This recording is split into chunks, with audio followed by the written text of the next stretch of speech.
Hello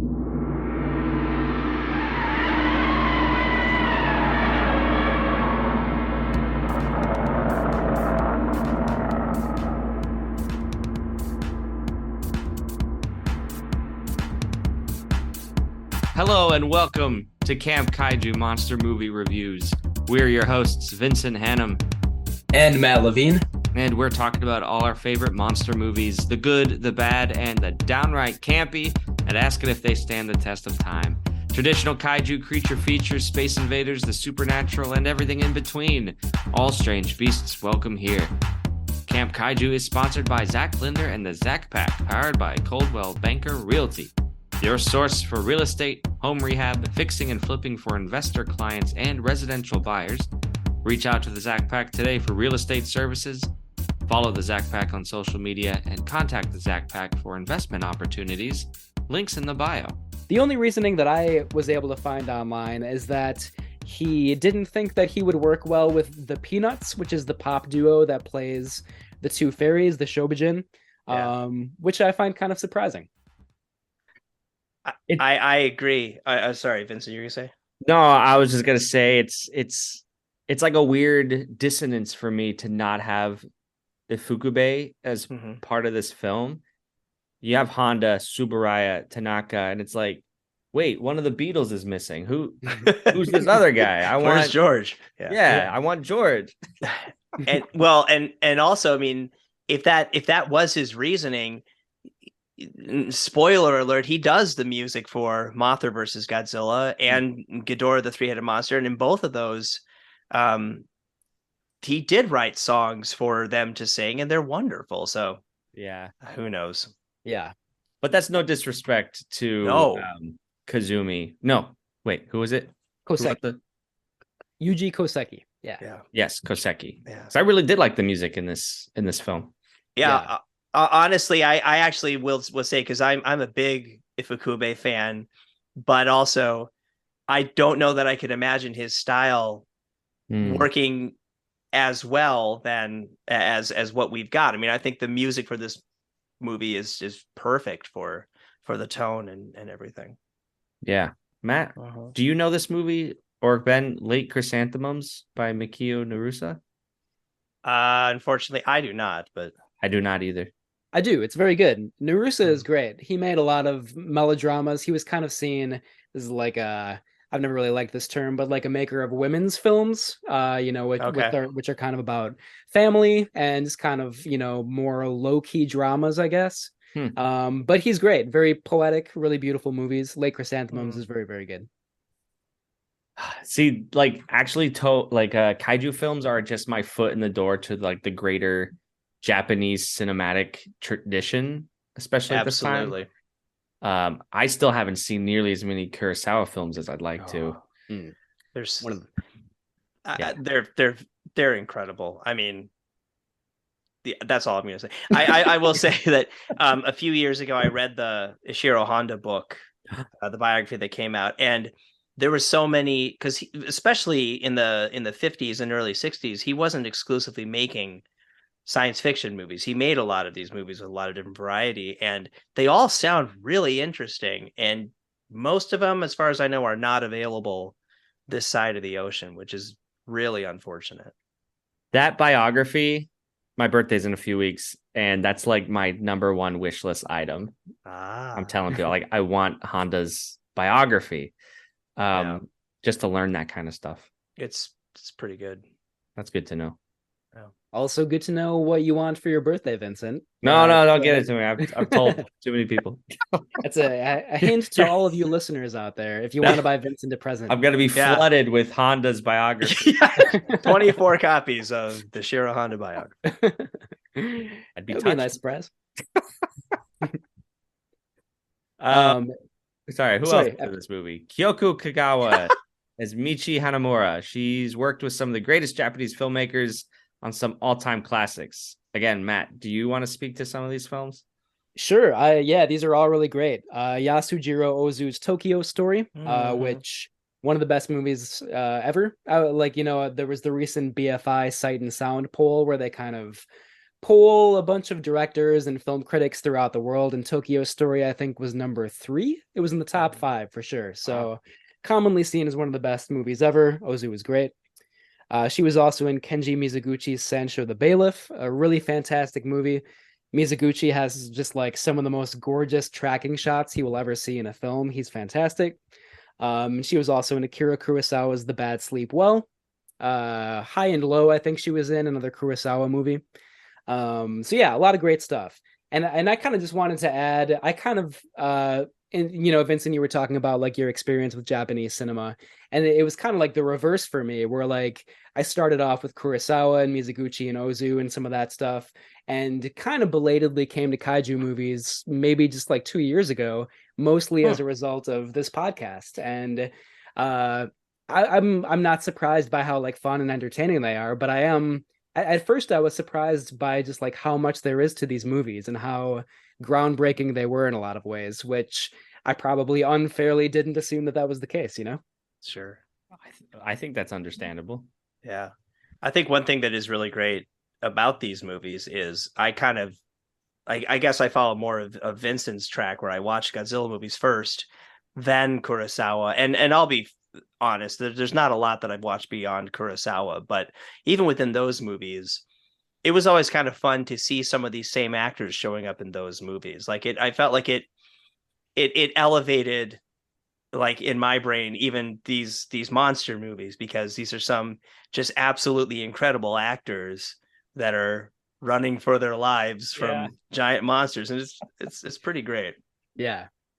And they do lend to like, like these doctors and scientists and whatnot that are like faced with very difficult decisions of like, what lengths do you go to like destroy a monster if it can like harm other human beings and stuff like that. Like some of the deeper like moral questions of these movies or whatever, like actors like that really kind of bring a lot of gravity to them, Yeah.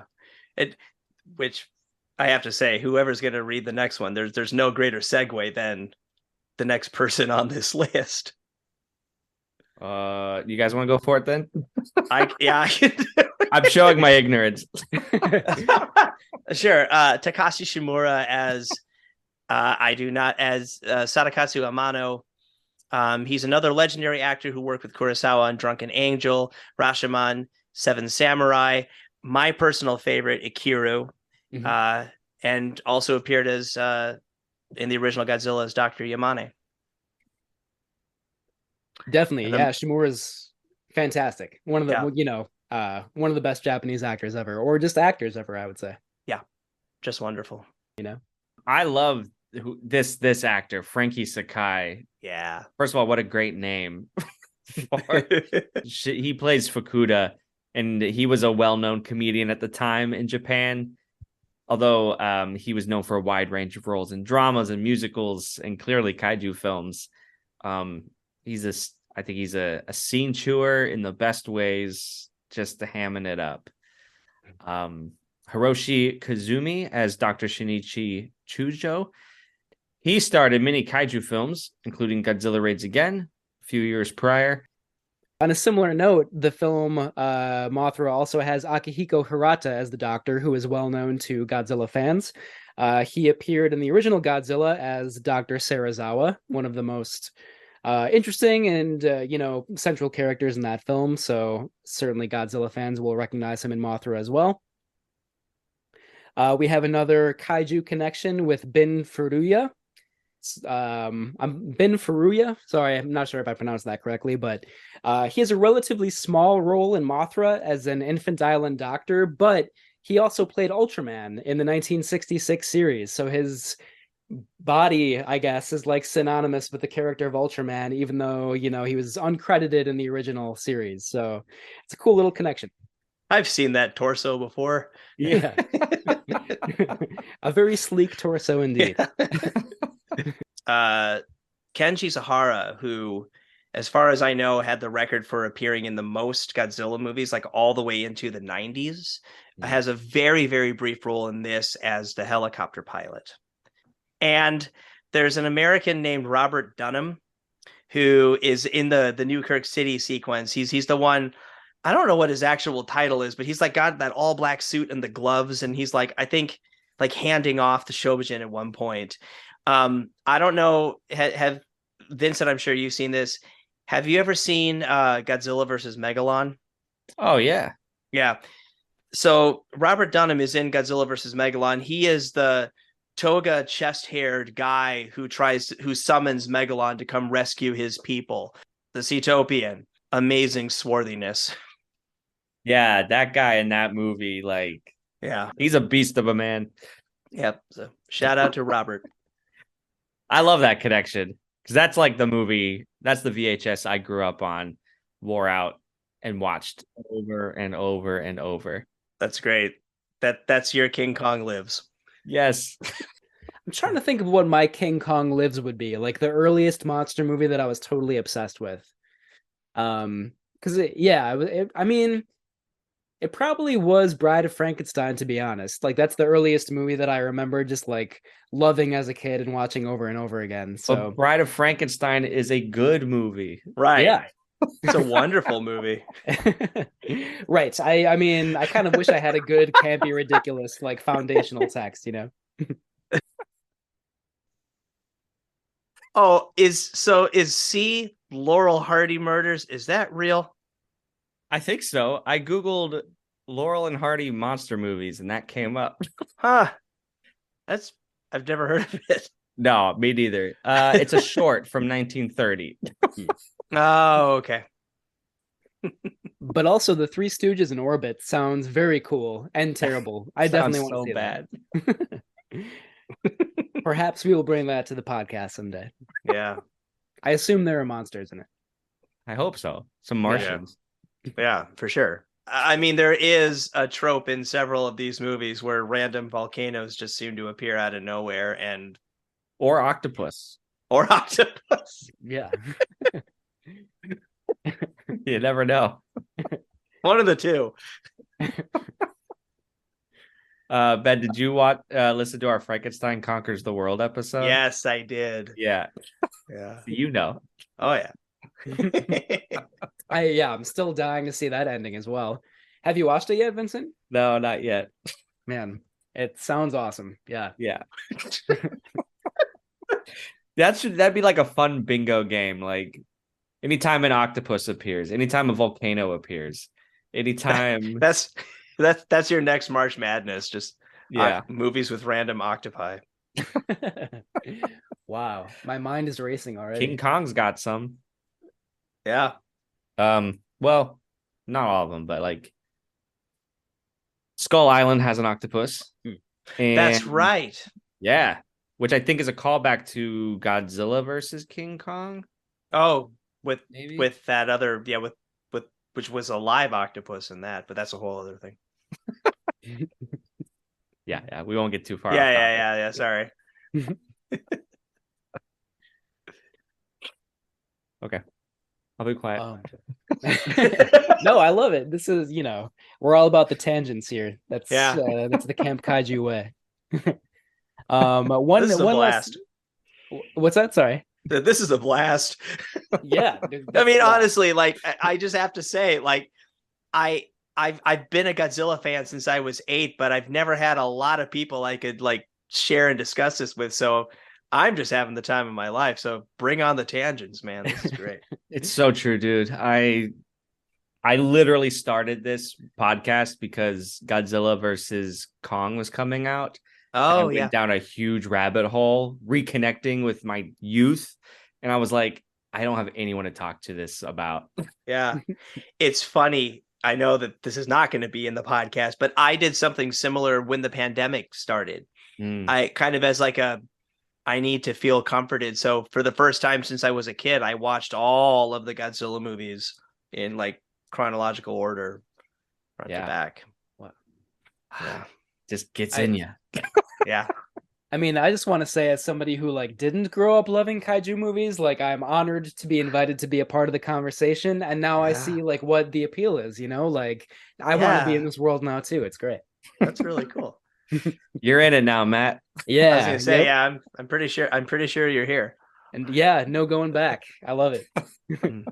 I feel like I'm not quite at the level of like overall knowledge that both of you are at yet in terms of like all the kaiju movies, but that's a worthy goal to aspire to, I think, Well, yeah, we're there with you.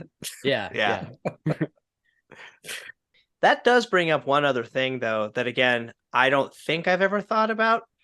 But at this point, these movies, all of them, Godzilla, Rodan, Mothra, they were freestanding movies. They weren't part of a cinematic universe, but then they would become a few years later. But once they did, that does imply that like Tokyo by this point, by 61, would have been destroyed, what, like 4 times? Yeah. And then like a year later, King Kong shows up. Like, that would suck.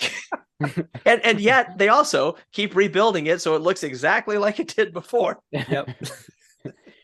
Those are the great jokes about this genre, where it's like, oh, this is a deep cut. At the end of The Lost World Jurassic Park. Do you remember that movie? Yeah, of course. When the T-Rex is running through the streets of San Diego, there are 2 Japanese men running. Yeah. And one of them says to the other, like, I left Japan because of this. I completely forgot about that. That's hilarious.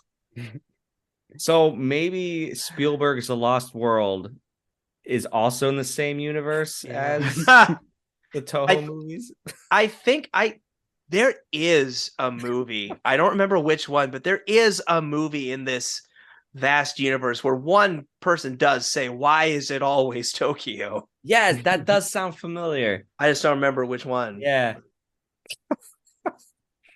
I feel like even I've seen that, and my kaiju expertise is not quite at the same level, but that does sound familiar. Yeah.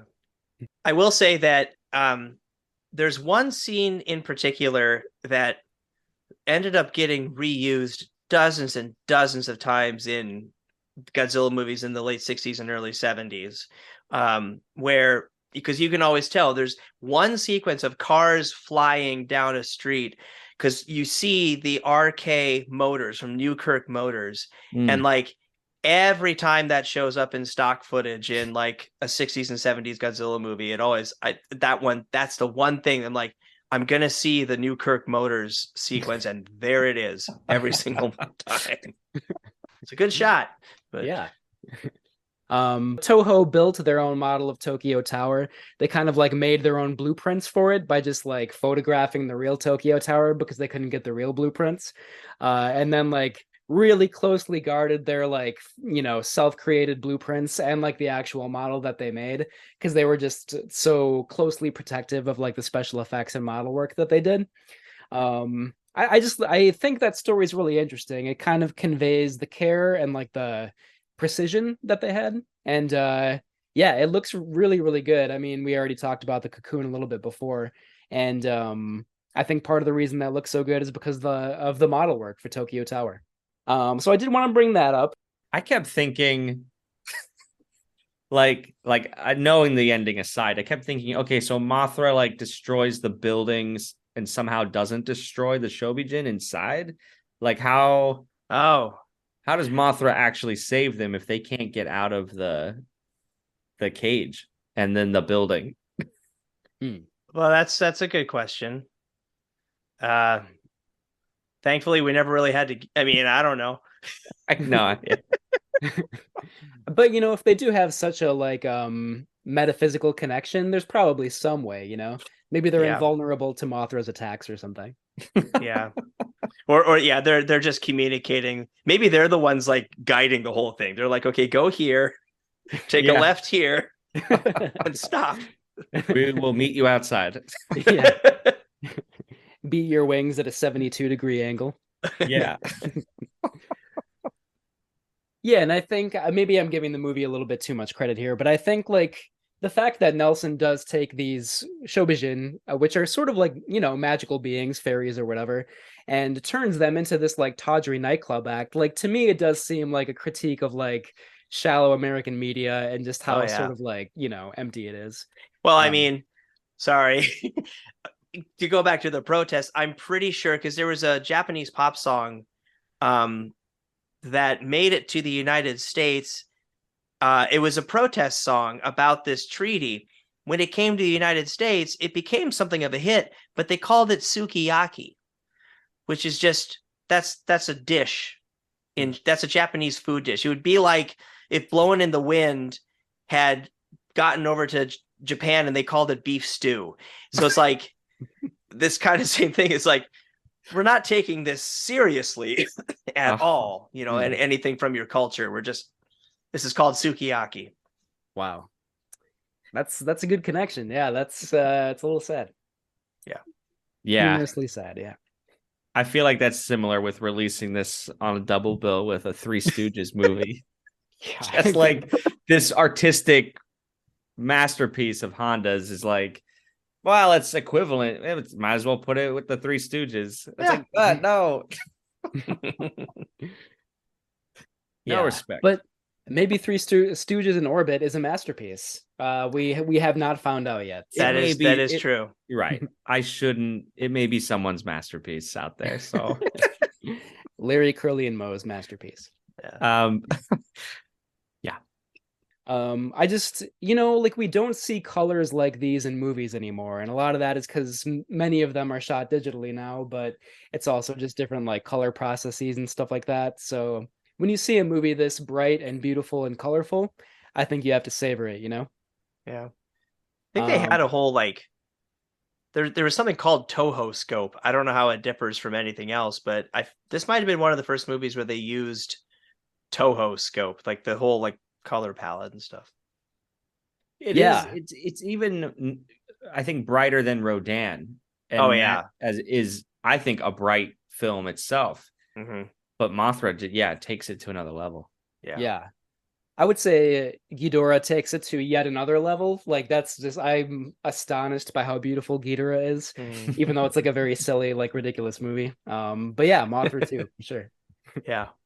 And then just the last thing in my good category is just like how fun and weird Mothra and the Shobijin are. Like the level of, I mean, Ben, you were talking about this before, but just like the weird imagination in this movie, in like a well-known mainstream movie, it's kind of rare, especially nowadays. So one more thing that I'll put in the bad category, I know I alluded to this before, and probably a little bit too harshly. I do think some of the human stuff is not very compelling to me.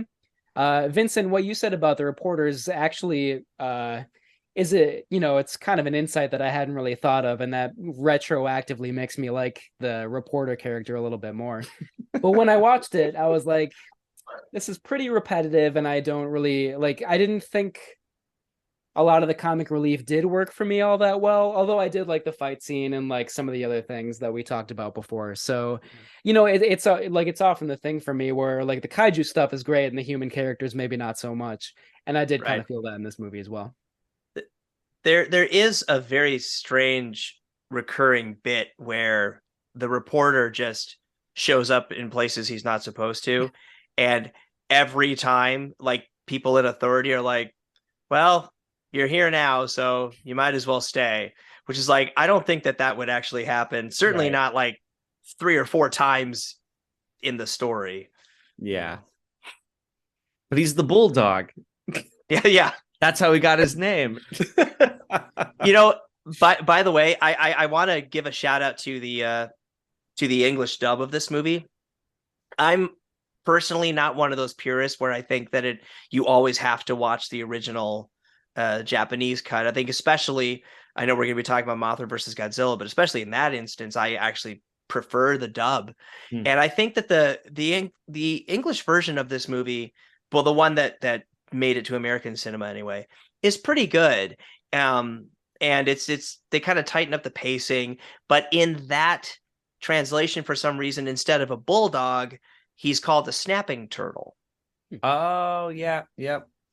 I don't know why, but that's what they went with. Yeah, I watched the subbed version, and snapping turtles actually sounding familiar to me too. I don't know.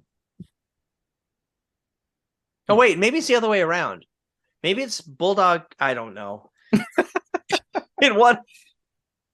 I watched the dubbed version, and they use bulldog in that. That's it. In the original Japanese, it's snapping turtle. Right, gotcha, which is what I watched. Okay. Yeah. And that probably makes more sense just culturally, like what animals would be well known to your audience, Right. Like bulldog seems a very American thing, kind of, but yeah, this was a good 25 years before Ninja Turtles, so yeah. Well, I'll add two more things to the campy category.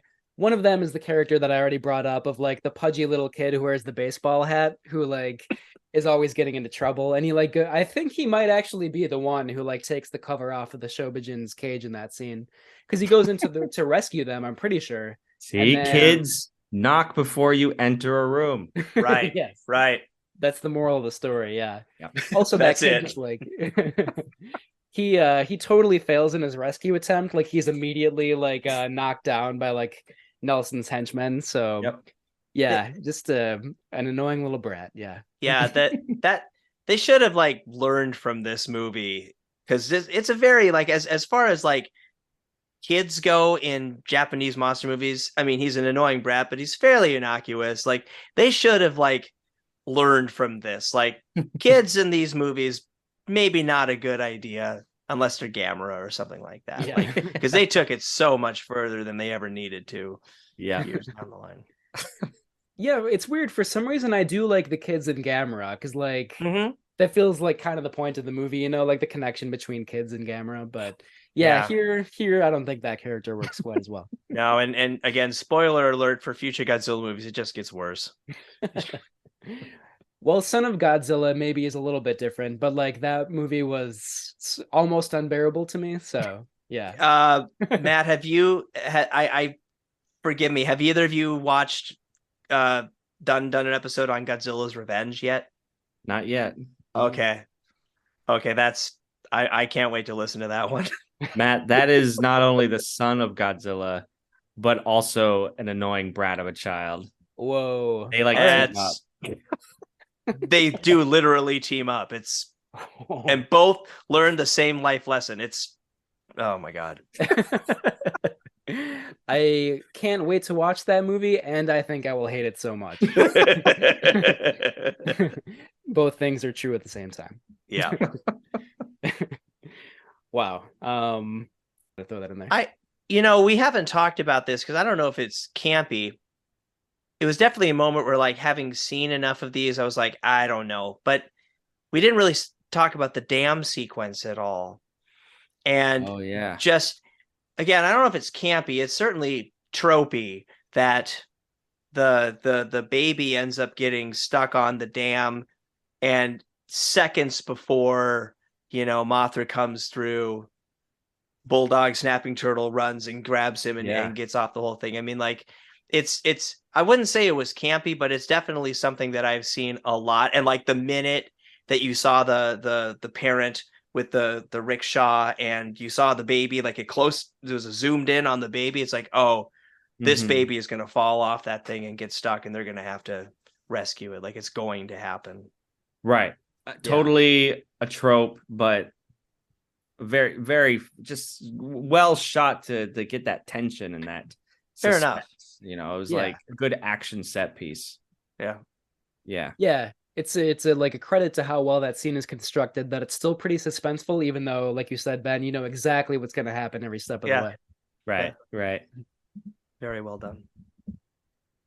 Awesome. I can't wait to have you back. Yeah. Oh, that's yeah. I'm sure you're going to talk about that. I am so excited to talk about the next movie. And the next movie is the first time we're featuring Godzilla himself on season 3 of Camp Kaiju. Hey, all right. Whoa. So we've talked about other Toho movies, but not the Big G. So he's making his return. And this is the one to do it with, man. Yeah. So personal favorite. Can't wait to talk about it. Wow. I'm so excited to see this movie. Yeah. It's going to be great if like you're just like, I don't get it. It's not so much. Yeah. I doubt that will happen. I feel like, but it's possible. Yeah, you never know. But normally I would say Vincent and I are pretty like-minded. I don't think we've strongly disagreed about too many movies. Son of Godzilla, we strongly disagreed about. Yeah, that's true. I like it personally, but I do too. I'm definitely not as like, I haven't listened to that episode yet, but I heard a lot of it in context with the Gamera versus Gauss episode. And yeah, I have to say, I don't think my take on Son of Godzilla is that extreme. I actually I like the two Island Godzilla movies from that time period. I am not a fan of Ebra. Oh, really? Which features Mothra, actually. Yes, it does. A bright spot. I like it. Okay, nerd for a second. You know that Ebra was originally, do you know this was originally going to be a King Kong movie? Yes. And if that movie had been made, I think it would have been much, much stronger. 100%. But I still like it. I mean, I like it's another one where it's like it's so story heavy that I enjoy it. It's not as good as like the other Godzilla movies that like preceded it and a few that come later, but I enjoy it. Yeah, no, it's not unwatchable for sure. In fact, I could watch any Godzilla movie over and over again. But if I had to rank them. And I would just like to add that Son of Godzilla is not unbearable, as I said before. That's maybe a little bit too that's extreme. I didn't like it very much, but it's not unbearable. Well, it is unbelievably ridiculous. There's so many problems, but yeah. Yeah, not my favorite. I couldn't stop thinking about the sitcom Dinosaurs from the early 90s, and it was not a good association. Well, and also just because I'm a father, I have a 3.5-year-old, and like that's not the way you I'm sorry, that's not the way you teach your kid to do anything. You don't like threaten to hit it so it complies or step on its tail to get it to. That's pretty bad, man. Yeah. Which bad parenting, Godzilla. To go back briefly in Godzilla's Revenge, for some reason, one thing that's so great about that movie is that like it's nothing but stock footage. Like they made it on such a cheap that they just rerun battles from Son of Godzilla and Ibira, basically. Yes. But for some reason, they reshot the sequence where Godzilla teaches Minya how to breathe fire. They just reshot it like it's the same beats, but for some reason they redid it. Huh. Does it look better? Like, is it, is the newer version? I think it does because it's a better suit. Okay. It's like the classic Destroy All Monsters suit, and it's shot during the daytime, so maybe that's why they did it, but I don't know. It's 6 of one, half dozen of the other. Yeah. Weird. Yeah. Boy, lots we'll of get good, there. Bad Godzilla movies to watch. Yeah. Oh boy, yeah. Yeah, we've only really watched the good Godzilla movies so far. Let's get into the bad stuff. I can't wait. Oh yeah, we'll get there. I'm also excited for you to if you dive any deeper into like later Gamera movies, because I really like the 2 Gamera movies that we saw, but they were two of the Matt, better ones, those probably. If we're talking Showa era, those were the only good Gamera movies. And I'm sorry, I'm gonna go on a riff here because I recently watched those movies back to back. And I couldn't believe how bad some of those were. Like, not even like Godzilla's Revenge. You're like, okay, it's still Godzilla. You're still having fun. Yeah. God, by the end, it was like Gamera versus Zegra. Yeah. It was so cheaply shot. It was so boring. So boring. Mind-numbingly boring. That's the main thing, is that like I did something similar a couple of years ago, and like there were a few of them I'd never seen, and like the dullest expression on my face watching these movies, because they're just, I mean, especially because like there's the first of the not good ones. It's not good, but it's still like you haven't quite seen that movie before. But then there's like 3 others that are almost the exact same movie. Man, I'm falling asleep talking about them. I might skip those. Yeah. Yeah. But I hear the Heisei Gameras are among the best kaiju films ever made. Have you not seen them? I've seen the first one. Oh, okay. Oh, they're so And they're so good. And for Christmas, I got them all on Blu-ray, like the collection. Yeah. So I'm just waiting for like a night off or a weekend off to just like binge them all. Like, I'm not kidding. Like, each one just gets better. Like the second one is great, and the third one is really like, it's atmospheric. It's tense. It's so well done. Cool, man. It's so cool. The first one, at least, like Gauss comes back and he's just so mean and nasty. Yeah. I love Gauss. I thought he was a great monster. Yeah, he's great. I was pleasantly surprised. Yeah.